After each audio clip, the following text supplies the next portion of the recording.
All right. Happy Sunday, everybody. My name is 12 Gage. Welcome back to my channel. If this is the first time you've been here, welcome. If you've been here before, thank you for returning and coming back. I hope that you find something that you enjoy, something that you like, something that tickles your analytical mind in order for you to continue to have enjoyment as you visit the channel. Today, I'm going to re record something that I recorded yesterday that for some reason there was no sound on it. I'm going to call it Sunday Stories with 12 Gauge. This is basically a series that I started a while back and never went back to. So I'm going to continue to go down this avenue. This is a podcast that I'm doing. So I hope you enjoy learning a little more about me and the growth that I've made throughout my process of change. Okay, without further ado, let's go ahead and begin, and I'll show you the process on how I became 12 gauge because I haven't always been this person. I've had to maintain some level of acceptance, humility, amongst other things.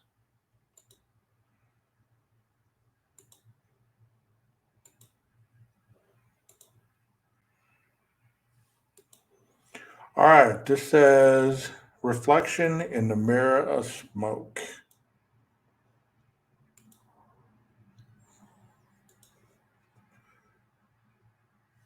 I've just finished a book by Matthew Perry, Lovers, Friends, and the Big Terrible Thing. If you've not read it, it might be a good read. The thing about that memoir was it was so like hearing someone tell your story about a life you've known but have tried so hard to forget. If that makes any dang sense. I had no idea Matt had as much issues with addiction in life as his book depicts. I will speak on my own, but as my mind swirls, want to think about what I just digested in this memoir of his. The big terrible thing. If you've not figured it out yet, it is the big terrible thing.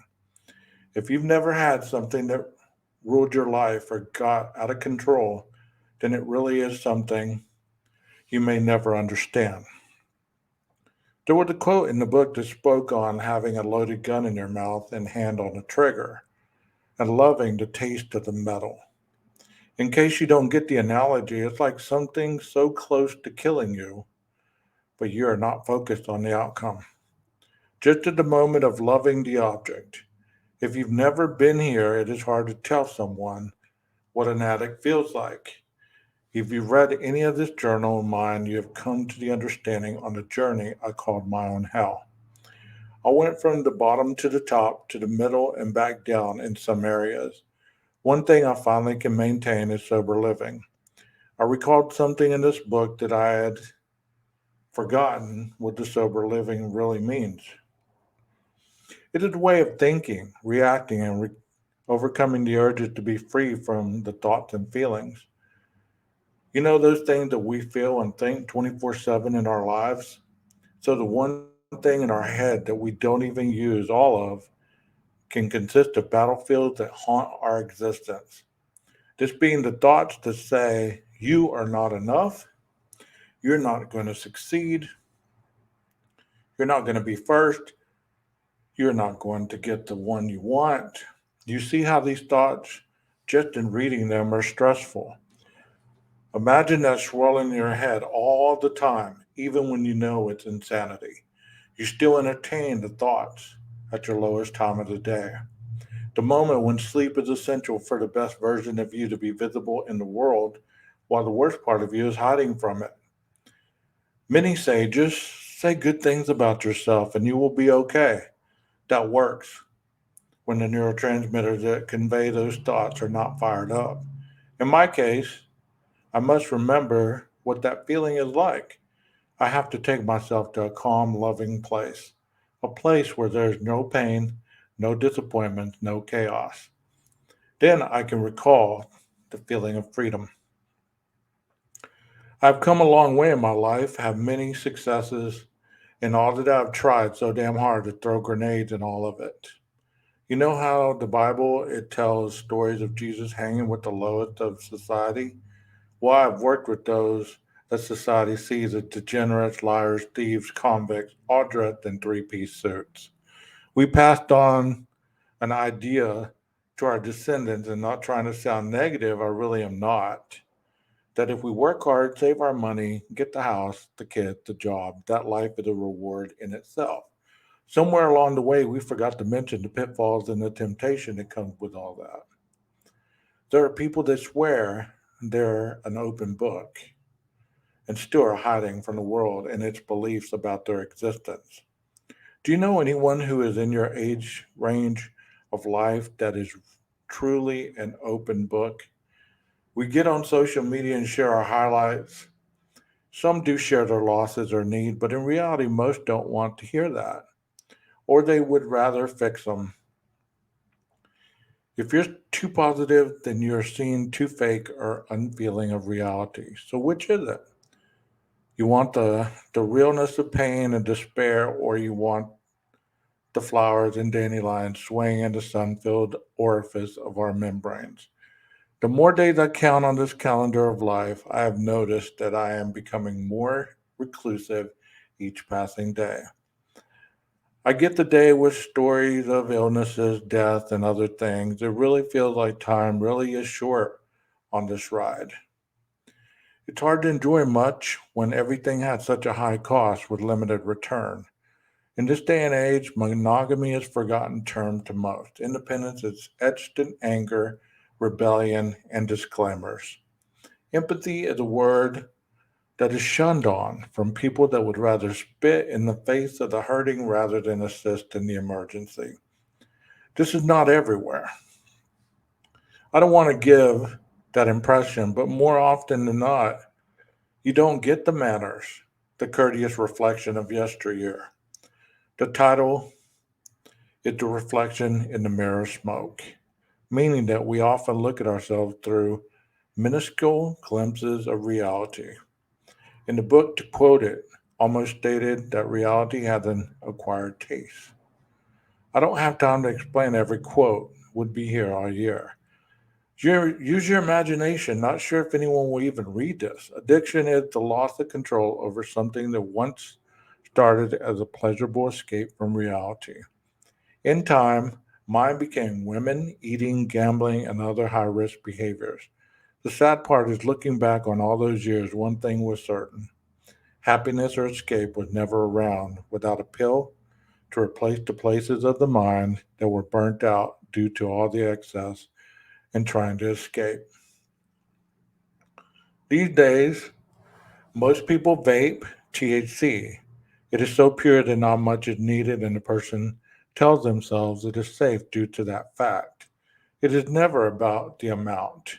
The tolerance eventually presents itself, and the amount is forgotten after a while, trying to beat the feeling you're trying to change. It is like the coffee I drank this morning. It is 3 hours into it, and I can feel it wearing off.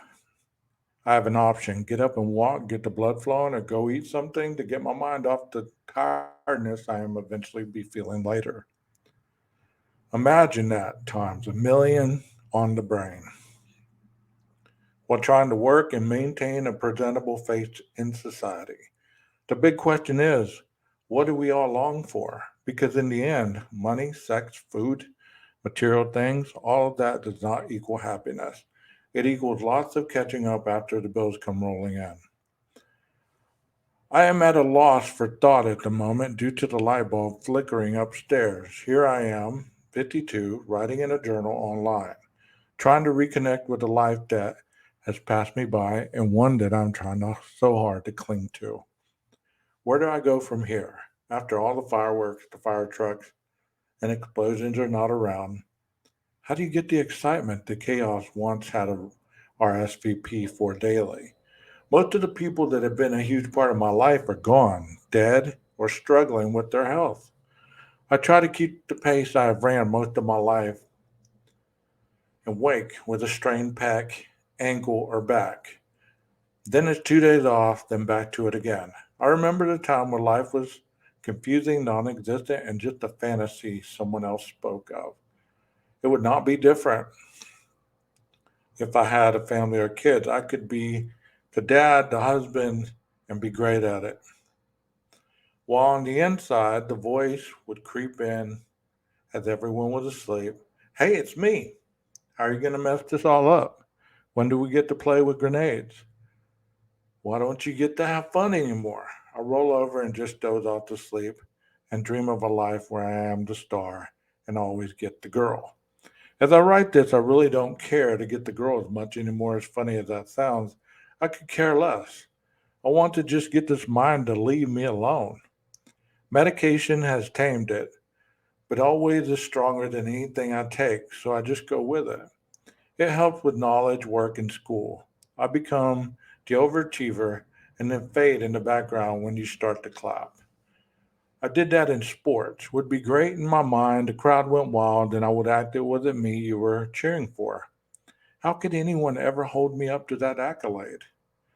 While the rest of the time you were being told how gross you were to look at, how you're this or you're that. Kids are so cruel. The one that the one that did that back then, oh, if they could see themselves now. The ticking of the clock tells me that the heart still ticks. That means I'm still here, here to try to find a place where I can exist without wanting to hide.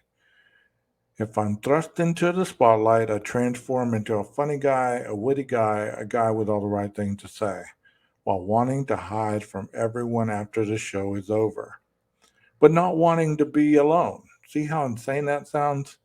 Self love has never been a problem. It's the destruction of myself that has. You say, how can you destroy something that you love? Ha!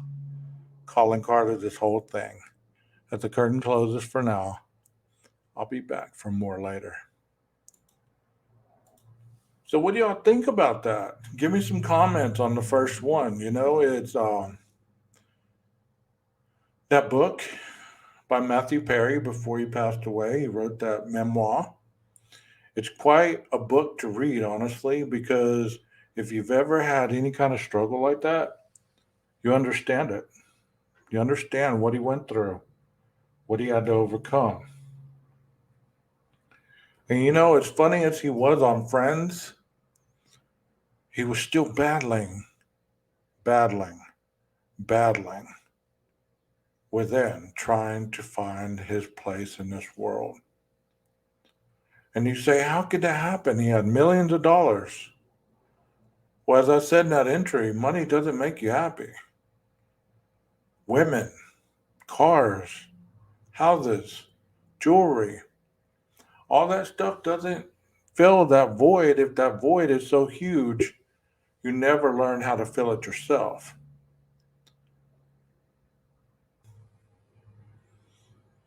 By the way, I forgot to tell you guys at the very beginning, happy St. Patrick's Day.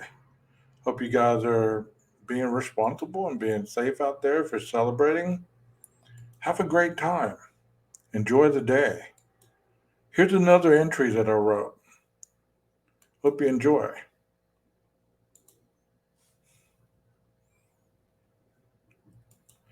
This one says, breaking the thuggish code. It is never easy to have teens transitioning into young adults. They are once the little ones that wanted to spend all their time with you and were so courteous and sweet. They were kind, followed rules, and were teachers' favorites. Now it seems that they've grown into recluse, introverted, nonverbal hermits. You have doubts about their friends, their likes in music, their Edgar cuts, hoping somewhere beneath all that change is a sweet little boy or little girl you were once so proud of to dress up daily. You may ask, how do I get through this without giving up? There are some things I'm going to discuss with you that is interchangeable, even though I'm speaking for the male regard that is unilateral. The thuggish mentality. Everyone wants to be a thug or a gangster until it comes down to doing gangster ish.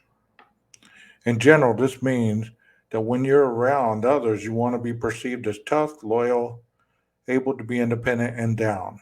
Inside, though, you may have insecurities, self esteem issues, depression, anxiety, or phobias about the identity that you have no clue what it is. You hang with these individuals out of survival. There's always someone calling the shots. This person has no loyalty to anyone but themselves. You may be doing some low level crime, pushing pills, vapes, cartridges, etc., living life under the influence of power and control. How do you get through to someone who has this going on when you get home? They're unapproachable, talk back, angry, demand you leave them alone. You're the adult. Did you hear that? The adult. Never relinquish that role as the leader of the home. You need to be in control of emotions, need to have a calm demeanor to get communication active again. Learn to choose your battles. Never argue with a kid under the influence of chemicals. How did it get this bad, you ask? The example that you show in your household are the outcomes that people gravitate to. You cuss, there will be endless cussing. You yell, there's endless yelling. You have no authority in any situation, there's going to be chaos and wanting an independence that is not grown into.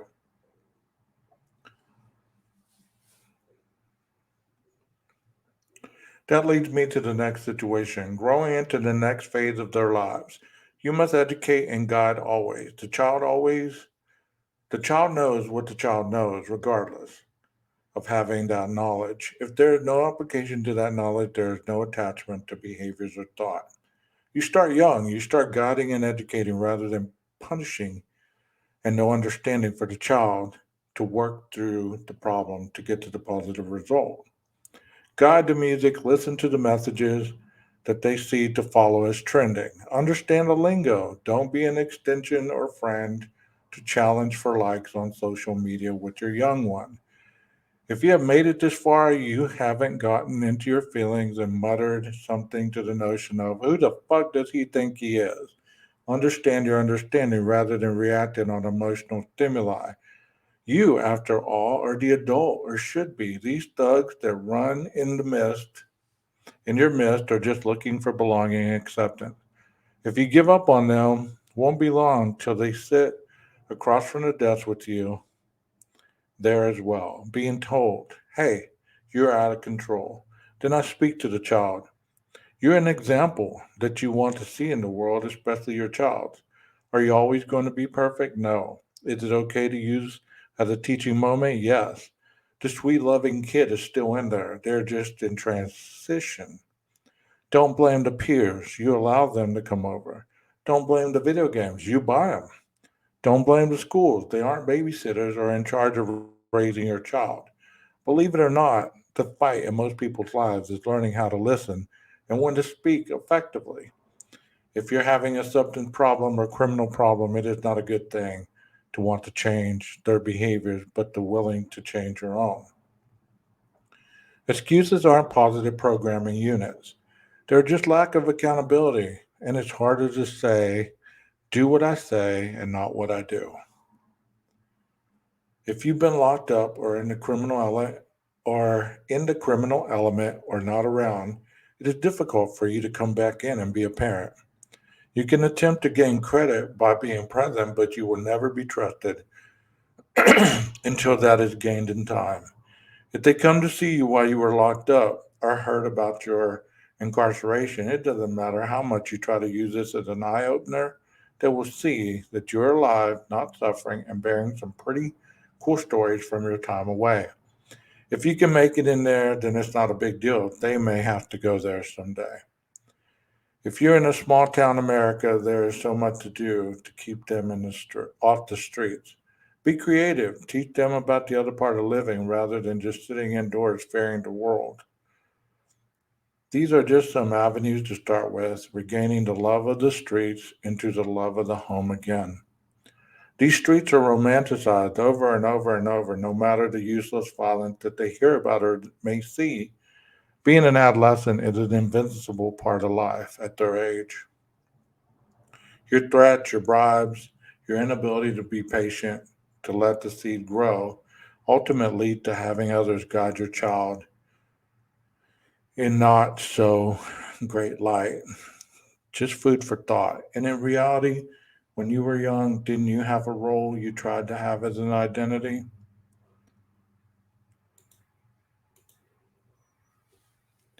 Yes. I wrote that because I sit across from juveniles and their parents, and most of the time their parents are sitting there telling me, "Hey, I'm at my wits' end. I can't do anything with them. All they want to do is play that video game. All they want to do is, be with these kids that aren't any good for them. All they want to do is sleep or not do chores." Well, you know what? I've shared my opinions in other videos, and I hope some of the things that I've read today and discussed, maybe you can get into and get behind and possibly just push forward to allow your loved ones to excel and be the greatest person they can be. Because in reality, you can't change anybody who's not willing to change themselves. And that's including you. Somebody has tried to change you. You're not going to be ready to change until you're ready.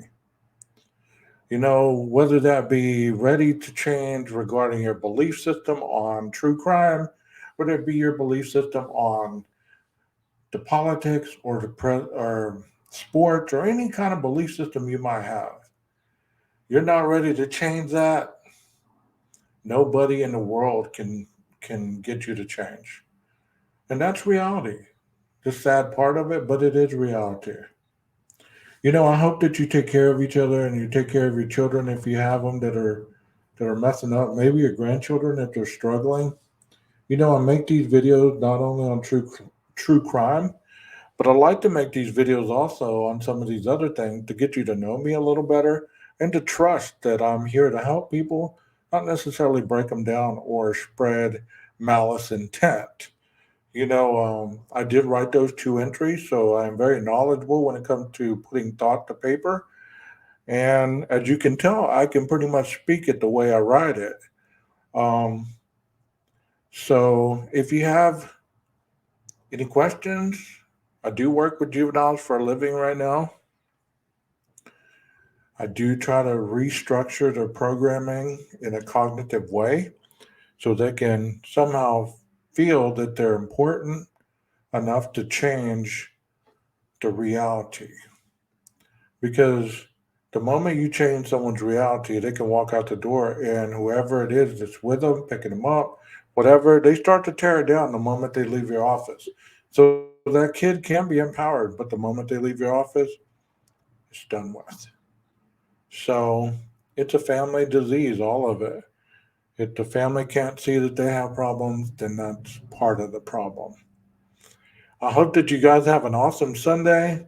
I don't know if I'll be back tonight to make another video, but if I am, I'll see you then. Um, there's so much in the world going on. There's so many people going missing, so many kids being harmed.